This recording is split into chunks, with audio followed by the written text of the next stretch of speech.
So the curse of the Vampire Coast has made landfall, and as a new power rises and threatens the port cities of the Old and New World alike, 4 new legendary figures will take to their ships and become a naval force the likes of which we have never seen in the history of Total War. And we can trace at least some of their origins back to Dreadfleet, a naval combat game created by Games Workshop that introduced the world to Count Noctilus and some of the most insane ship designs you will ever see. This is the tale of 2 armadas fighting to the death and on life on the precipice of reality itself. A tale of vengeance and betrayal and quintessential Warhammer action distilled into its purest, most over-the-top form. A vampire hunt in the Bermuda Triangle gripped by the warp. Not a dull moment from beginning to end, but if you don't like reading a 100-page novella, then join me as we recap it in only a handful of minutes. So to set the stage, the year is 2522 of the Imperial calendar, almost 2 decades after the coronation of Emperor Karl Franz. Shaiish, the wind of death, blows strong, and the sea curse has settled over the waters of the world like a spider's web. The planet is so saturated in evil magic that any sailor who dies, any ship that is sunk, whether it be on the coast of Lustria or thousands of miles north in the Sea of Claws, is transported to the underworld of the drowned, called the Galleon's Graveyard. And it is there, in this spiritual maelstrom, a cruel parody of the Great Vortex at the heart of Ulthuan, on the very threshold of chaos, that Nicholas von Karstein begins his new empire. He was of the Midnight aristocracy in Sylvania, Vlad's own blood, who gave up that life to forge one of the most impressive bastions of necromancy in history, a work to rival even that of the great necromancer Nagash, the Dreadfleet, an armada of ghost ships and floating fortresses that would savage the coastlines of the New and Old World alike for many years to come. Crewed by the damned and the drowned, press-ganged into eternal servitude, Nicholas took the name Count Noctilus and created one of the most powerful navies on the planet. And at its heart was the Bloody Reaver, the Sylvanian castle he had once called home half the world away, transported to the ethereal shipwreck Cove, and warped into an incredibly powerful and gigantic warship, more akin to a Black Ark than any Sartosan or Bretonnian galleon.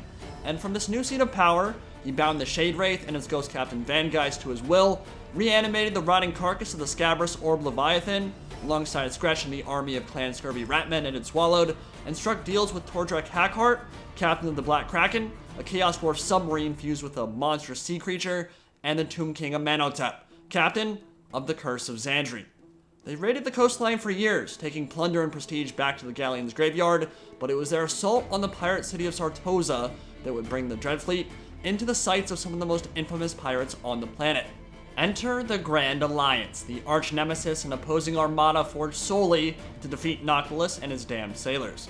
See, Jaego Roth was already a pirate captain of some renown, a navigator and privateer who had made quite a name for himself throughout the Old World, sinking vessels as a mercenary for hire for those who could afford his rather outlandish prices. But he longed for home, to see his wife Elizabeth and son Armando, but he just so happened to come home on the very day the Dreadfleet dropped anchor in the rusting harbor and bombarded Sartosa. A drowned invasion had reached their shores, and as cannon fire strafed the guard posts and docks of the infamous pirate city, galleons rallied to defend it. But even the powerful man-of-wars that called Sartosa home were no match for the Dreadfleet, and as some were sundered apart by broadsides, their flagship was pulled beneath the waves by the Black Kraken, an unholy union of Leviathan and submarine. The Bloody Reaver in particular was an incredibly powerful warship, more akin to a floating fortress or a Black Ark than anything you might see in something like Pirates of the Caribbean. It wasn't just the overwhelming firepower it could bring to bear, but the magical wards that protected it. CA could have never done it full justice in game, but this was a ship that could magnetize the wreckage of other vessels and use their shattered hulls as armor to basically just batten down the hatches, to automatically repair any incoming damage. And you can imagine how incredibly useful that would be in a scrap. You take a full broadside, take some damage, a few holes in your hull or whatever, shatter the enemy to pieces in response with some powerful broadsides, then immediately assimilate the carcass of their ships and be on your merry way. Roth made landfall just north and out of sight of the Bloody Reaver and was immediately struck by the power of Noctilus and his flagship, but frankly, didn't have a whole lot of time to watch in awe. He booked it through a now burning city, running into a former lover in Aranessa Saltspite who was chopping through some zombie dickhands with her sawfish peg legs and holding the tides of the drowned at bay. But upon arriving at a home he had not seen for years, he not only found his wife and son dead, but also his father, whose body lay curled around several strange artifacts. Roth grabbed all 3, an eldritch moondial, a great shell with the sea chart pinned to its inside, and an enchanted Arabian spyglass. And as it so happens, these were created by Indigo Roth himself, a famous mapwright who had visited the galleon's graveyard many years earlier and somehow escaped alive. The undead were hunting those who had been on that particular expedition, recognizing the threat it posed to their ethereal realm should anyone else discover how to get there. Jaego buried his family and swore an oath of vengeance upon Noctilus and the Dreadfleet, then set sail for the Empire to find aid, once the blockade was broken and the undead had had their fill of plunder and destruction. Captain Roth headed directly for the Reichstemple in Altdorf. This was the seat of the Grand Theogenist power, where Volkmar the Grim spread the faith and made his plans as battle pope of the Empire, the spiritual figurehead of the cult of Sigmar. And in the harbor nearby was the legendary galleon Heldenhammer, a flagship with 180 guns, 68-pounders brimming at every gun port, and a titanic weapon gleaming on its prow. This was Sigmar's Wrath, a bronze statue rivaling the Altdorf Colossus, bearded and crowned in the likeness of the Empire's warrior god. In the statue's hands was a titanic replica of Galmaraz, the Skull Splitter, most potent of Warhammers and symbol of the Empire Ascendant. The statue was held upright by great chains that led directly into a massive steam engine in the galleon's forecastle, and the stories had it that as the Heldenhammer rammed an enemy warship, it would disengage the steam clamps that held Sigmar's Wrath upright, and 100 tons of thrice-blessed bronze would arc down from the galleon's prow and bring the statue's titanic warhammer crashing down through its victim's deck. And it was with this ship that Jaego Roth planned to smash the Bloody Reaver apart. He just needed to convince the Grand Theogenist to let him take it first. But here's the thing about the Empire of Man. It's 2522. They've got some severe issues to deal with on their own at this point in time. Chaos is sweeping down from the north through Kislev and the Sea of Claws, the dead are stirring in Sylvania, and Brayhers from within the borders of the Drakewald are growing ever more reckless and brazen. So Jaego tries to convince Volkmar it's a worthy investment to let a legendary pirate captain the Heldenhammer and let him deal with a threat that would almost certainly impact the Empire sooner rather than later. And he was absolutely right. The longer Noctilus was left unchecked, the worse it would be when the Dreadfleet turned its attention to Nordland or the River Reich itself. But you also need to see it from the Empire's perspective. Why the hell would they give a random pirate lord one of their most prized naval possessions to go gallivanting off into the Sea of Serpents to fight ghost ships half the world away when they have wolf ships from Norska and the Warriors of Chaos descending on them every other day? And that's basically Volkmar the Grim's logic here. Screw off, we've got bigger issues, GTFO, or I'm gonna have my warrior priest buddies cave your head in. Well, as you might imagine, that does not go over particularly well with Captain Roth, who's not above getting a little down and dirty to procure the things he wants most in life. And what he wants most now is to rip Nicholas von Karstein's heart from his chest, but he can't do that with his current ship. So, he steals the Heldenhammer. A bunch of ninjas from Nippon and the pirate crew he'd gathered steal onto the ship in the dead of night during the Feast of the Comet, kill the guards, and set sail. And when other vessels give chase, a single broadside smashes the pursuers as they're forced close together at a thin part of the River Reich, and Captain Roth escapes with his new vessel. But even with the Heldenhammer under his command, taking down the Bloody Reaver would be an incredibly difficult task, not to mention facing the entire Dreadfleet. And this is where the idea for the Grand Alliance was born. Roth realized without allies, there would be absolutely no hope, no chance for him whatsoever. But with other pirate lords in it for the long haul, the tide might just swing in his favor. So, to Araby he sailed, to the port of El Kabath, to convince the Golden Magus to join his cause. Now, the Golden Magus is essentially the Arabian Hugh Hefner. Business entrepreneur, sex god, captain of the most expensive pleasure barge on the high seas, and an extremely powerful sorcerer to boot. Contender for most interesting man in the world, that kind of dude. Wields a flaming sword from which his ship gets his name, can summon Jinn, essentially the greater demon equivalents of Araby, and was generally just a really powerful ally in the right situation. Now, payment in and of itself was going to be pretty unlikely to sway the Magus into sailing towards the galleon's graveyard, because he's not suicidal. So, Roth added a little twist to ensure his compliance. With 16 chests of gold taken directly from Xandri, the fleet port of terror in Nehekara, home of the Tomb Kings, the Arabian sorcerer would be incredibly well compensated for his troubles, but as soon as that gold was on his ship, the Flaming Scimitar, it would be marked for eternity. And King Amenhotep the Intolerant would stop at absolutely nothing to hunt down his stolen riches, for which 200 of Jaego Roth's crew had already lost their lives. So this gambit procured Jaego a new ally, and ensured the Magus was just as invested in winning as he was. But it also gained him a new enemy in the Curse of Xandri, one who would be all too willing to join the Scabrous, Shade Wraith, and Black Kraken in the Dreadfleet in the coming weeks. But it wasn't really a choice. Without Xandrian gold, he would have had no real way to convince any of the other pirate lords to join his cause, and the entire expedition would have been doomed before it began. So next up was Aranessa Saltspite, the daughter of the Lord of Seas himself, Manon, the most feared pirate captain in Sartosa. We know her well at this point, leader of her own subfaction, the Vampire Coast DLC for Warhammer 2. She was born a Norscan mutant and was cast aside by her own tribe.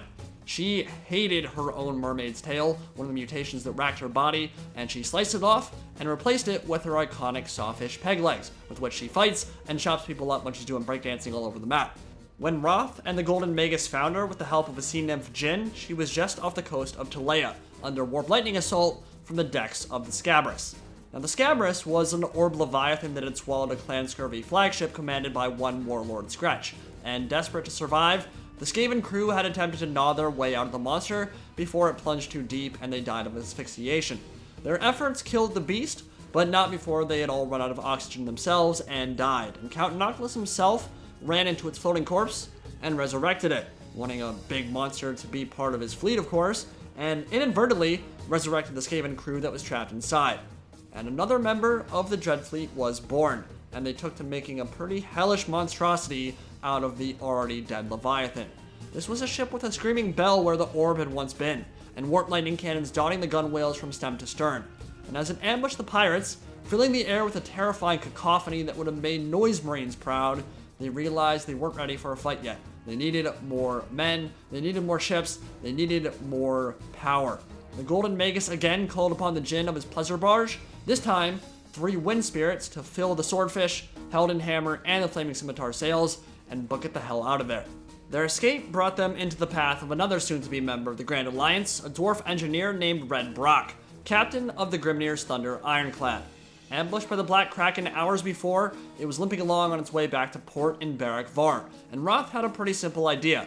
Knowing Dwarf's love for grudges and vengeance, he told him in exchange for repairs, he would lead the Gunnarsson clan into the heart of the Maelstrom, where they could exact vengeance for their dead on Tordrak Hackheart and the crew of his demon submarine.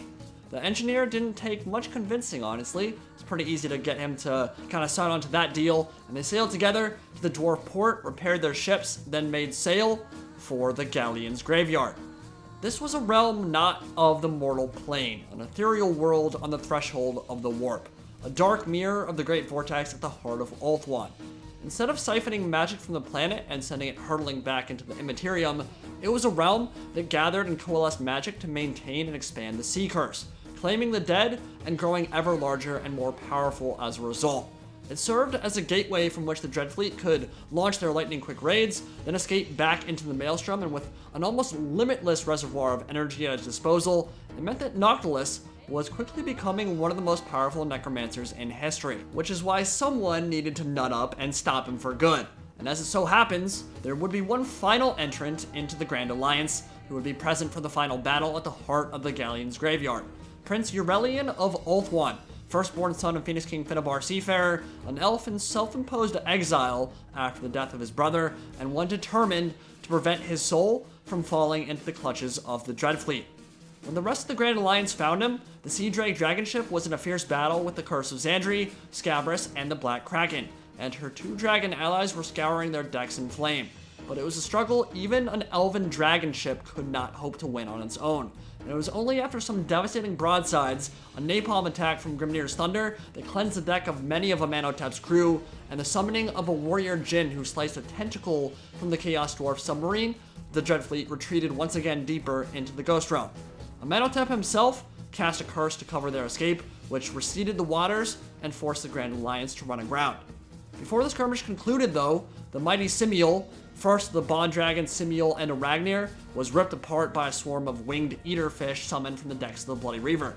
They won the battle, but the cost was dear, and they gathered on board the Helden Hammer to iron out a final assault on the Maelstrom.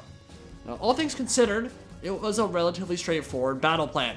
First, through to the center of the vampire's lair, then use Sigmar's Wrath to batter apart the Bloody Reaver, and use 3 elemental gens from the Flaming Scimitar to counteract the spin of the vortex, dissipate its energies, and end its clutch on the Warhammer world forever. But to do that, the fleets would have to face each other one final time. The Dreadfleet, with Noctilus, Amenhotep, Van Guy, Scratch, and Tordrek Hackheart at the helms, against the Grand Alliance of the Heldenhammer, Sea Drake, Grimnir's Thunder, Swordfish, and Flaming Scimitar.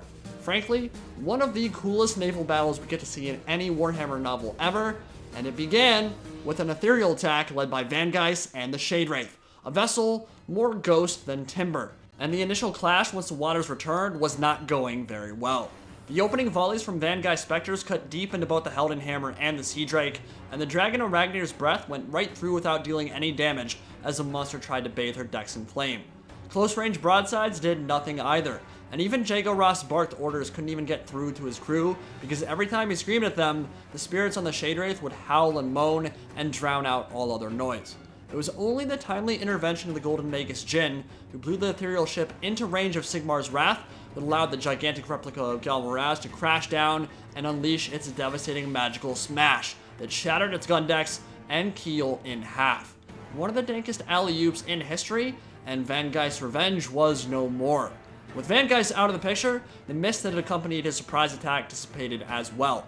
And in an ethereal realm with broken shipwrecks and Skull Islands constantly threatening to run the fleet aground, having line of sight on the Dreadfleet itself and the obstacles surrounding them was going to be incredibly important in the battle to come. Spotting the Black Kraken on the other side of Skuller's Gate, which was the entrance to the Maelstrom itself, Grimnir's Thunder was first into the fray, eager to right the wrongs dealt to Clan Gunnarsson, but just as she emerged on the other side, a flabby white-fleshed monster appeared, the Skaven Leviathan, its open ribs crackling with painfully bright white lightning, which cut across the face and unleashed a hellish broadside that disabled the ironclad immediately, just as the gate itself closed shut with tectonic force. Fatally crushed and sinking fast, Roth watched as dwarf engineers threw themselves from the vessel, only to be feasted upon by the deep-sea predators and burned alive by volleys of warp fire nearby. And Red Brock had lost his second ship to the Dreadfleet, and the pain was frankly too much to bear.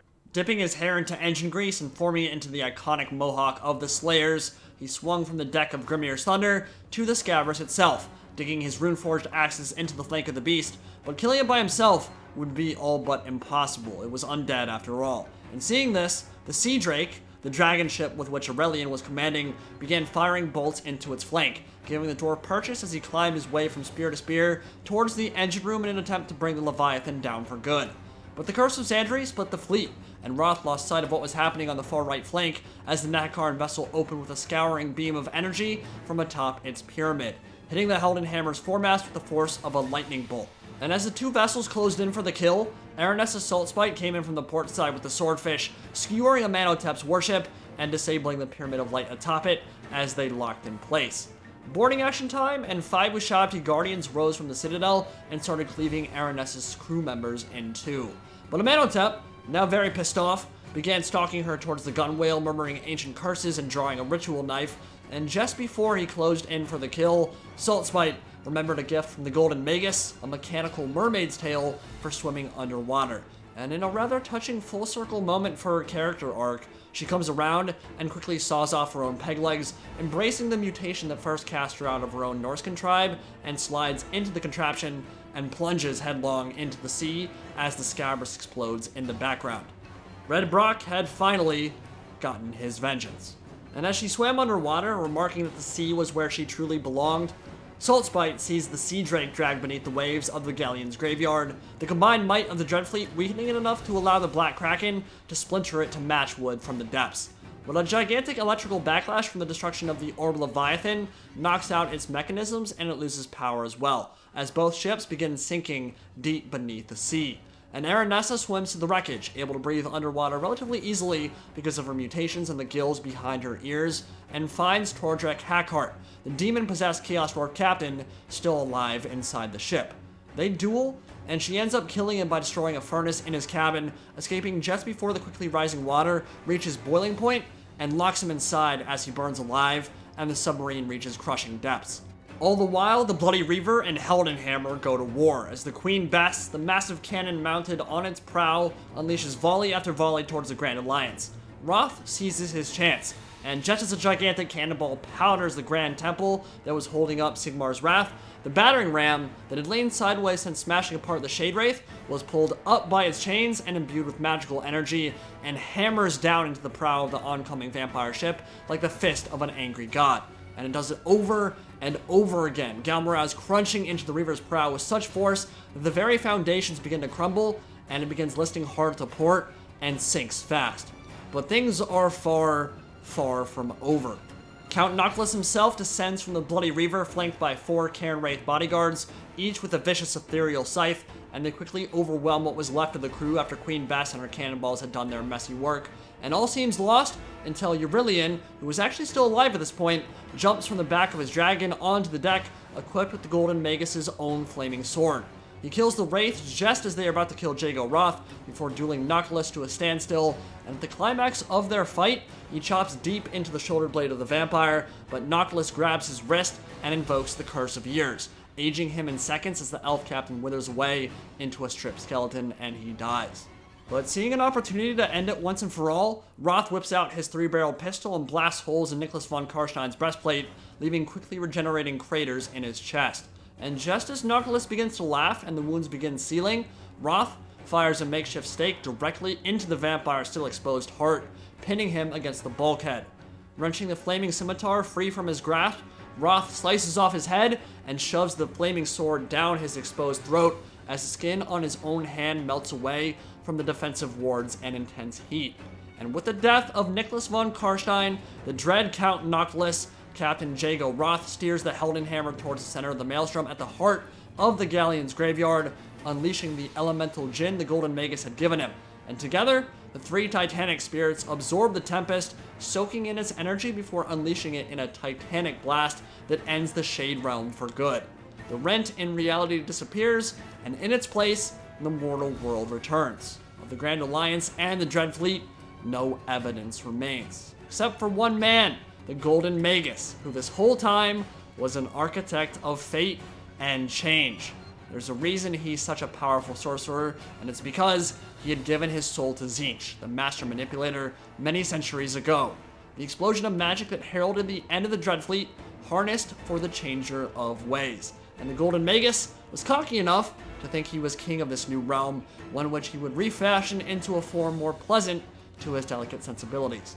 And plodding through the corridors of his still intact pleasure barge, the Flaming Scimitar, he enters into a secret room, fused of blackened vampire bone and furnished with pillows of human skin, and adorning the walls of the study itself, tiny bottles from floor to ceiling, each containing a minuscule warship, perfect in every detail.